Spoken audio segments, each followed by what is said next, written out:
Welcome to simple cooking. இன்றைக்கி நாம் ஒரு கேரளா ரெசிபி உள்ளி தீயல், அதாவது வெங்காய தீயல் எப்படி பண்ணுறதுன்னு பார்க்கலாம். வெங்காய தீயல் பண்ணுறதுக்காக நான் ஒரு பவுலில் ஒரு சின்ன லெமன் சைஸ் அளவுக்கு புளி எடுத்திருக்கேன். இப்போ இதில் 2 கப் அளவுக்கு சுடு தண்ணி சேர்த்து நல்லா ஊற வச்சிடலாம்.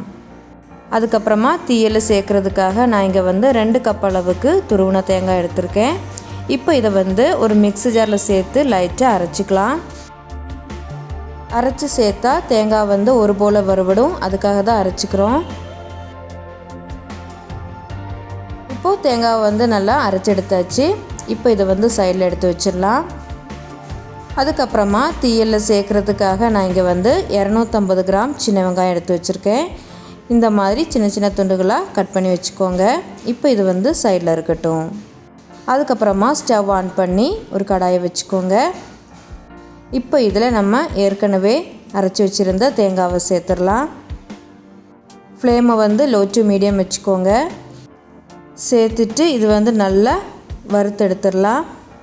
ஃப்ளேமை ஹையில் வைக்கக்கூடாது. அப்படி ஹையில் வச்சு வறுத்திங்கன்னா சீக்கிரமாகவே கலர் சேஞ்ச் ஆயிரும், ஆனால் நல்லா வறுபடாது. இப்போது தேங்காய் பாதி அளவுக்கு வறுபட்டிருக்கு. இப்போ இதில் 1/4 டீஸ்பூன் அளவுக்கு வெந்தயம் சேர்த்துடலாம். கூடவே 2 டீஸ்பூன் அளவுக்கு மல்லி சேர்த்துக்கோங்க. அதுக்கப்புறமா இதில் காரத்துக்கு ஏற்ப வத்தல், நான் இங்கே 6 வத்தல் சேர்த்துருக்கேன்.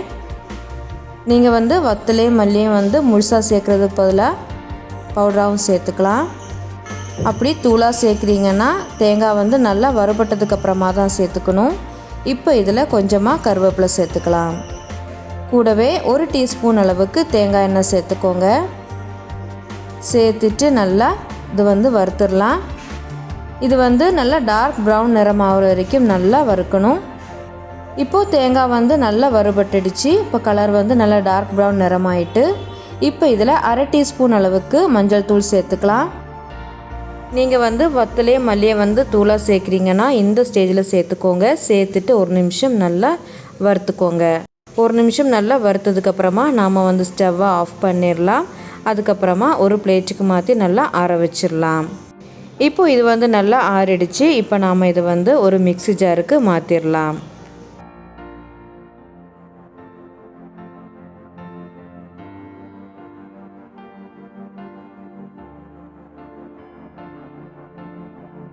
இப்போ தேங்காய் மிக்ஸி ஜாருக்கு மாற்றியாச்சு. இப்போ இது ஒரு தடவை நல்லா அரைச்சி எடுத்துக்கலாம்.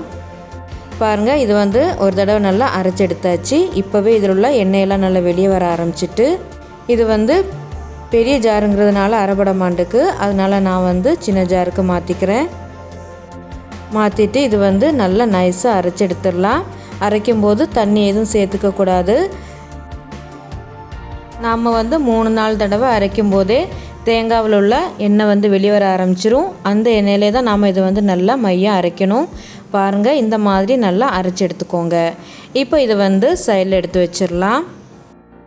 இப்போ நாம் தீயல் பண்ண ஆரம்பிச்சிடலாம். அதுக்காக ஸ்டவ் ஆன் பண்ணி நான் ஒரு மண்சட்டி எடுத்து வச்சுருக்கேன். இப்போ இதில் 4 டேபிள் ஸ்பூன் அளவுக்கு தேங்காய் எண்ணெய் சேர்த்துக்கலாம். எண்ணெய் சூடானதும் இப்போ இதில் 1 டீஸ்பூன் அளவுக்கு கடுகு சேர்த்துக்கலாம். இப்போது கடுகு நல்லா பொரிஞ்சு வந்ததும் நம்ம ஏற்கனவே கட் பண்ணி வச்சுருந்த சின்ன வெங்காயத்தை சேர்த்துடலாம். கூடவே காரத்துக்கு ஏற்ப பச்சை மிளகாவும் வத்தலையும் சேர்த்துக்கோங்க. நான் இங்கே ஒரு பச்சை மிளகாய், ஒரு வத்தல் ரெண்டையுமே 2ஆக கட் பண்ணி சேர்த்துருக்கேன். கூடவே கொஞ்சம் கருவேப்பிலை சேர்த்துக்கோங்க. சேர்த்துட்டு நல்லா கலந்து விட்டுக்கோங்க. ஒரு 3-4 நிமிஷம் நல்லா வதக்கிக்கோங்க.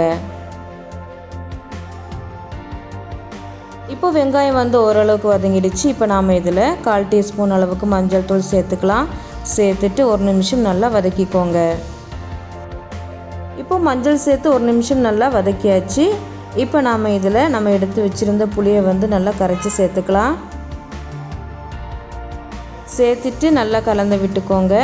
இது 2 நிமிஷம் நல்லா கொதிக்கட்டும்.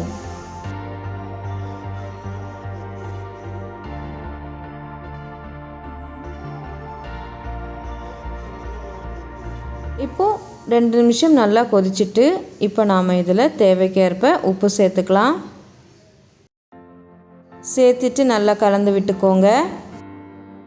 கூடவே நாம் அரைச்சி வச்சுருந்த தேங்காய் விழுதையும் சேர்த்துடலாம்.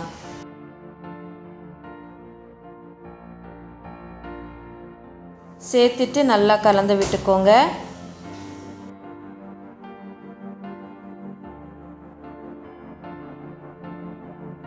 இது வந்து லைட்டாக திக்காகிற வரைக்கும் நாம் இதை வந்து நல்லா கொதிக்க வச்சிடலாம். இப்போது கிரேவி வந்து லைட்டாக திக்காக ஆரம்பிச்சிருக்கு. இப்போ இதில் வந்து உப்பு செக் பண்ணி பார்த்துக்கோங்க. கம்மியாச்சுன்னா சேர்த்துக்கோங்க.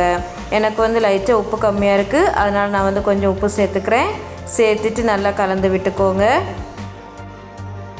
நல்லா கலந்து விட்டதுக்கப்புறமா இதில் வந்து எண்ணெய் பிரிஞ்சு வர வரைக்கும் நாம் இதை வந்து மறுபடியும் கொதிக்க வச்சிடலாம். இப்போ பாருங்கள், எண்ணெய் வந்து நல்லா பிரிஞ்சு வர ஆரம்பிச்சிட்டு இப்போ நல்லா கலந்து விட்டதுக்கப்புறமா நாம் வந்து ஸ்டவ்வை ஆஃப் பண்ணிடலாம். அவ்வளோதான், நம்ம வெங்காய தீயல் வந்து சூப்பராக ரெடி ஆகிட்டு. இது வந்து சாதத்தை கூட வச்சு சாப்பிட்றதுக்கு ரொம்ப சூப்பராக இருக்கும். நீங்களும் வீட்டில் ட்ரை பண்ணி பாருங்கள். இந்த வீடியோ உங்களுக்கு பிடிச்சிருந்துச்சின்னா லைக் பண்ணுங்கள், ஷேர் பண்ணுங்கள், மறக்காமல் சப்ஸ்கிரைப் பண்ணுங்கள். தேங்க்ஸ் ஃபார் வாட்சிங்.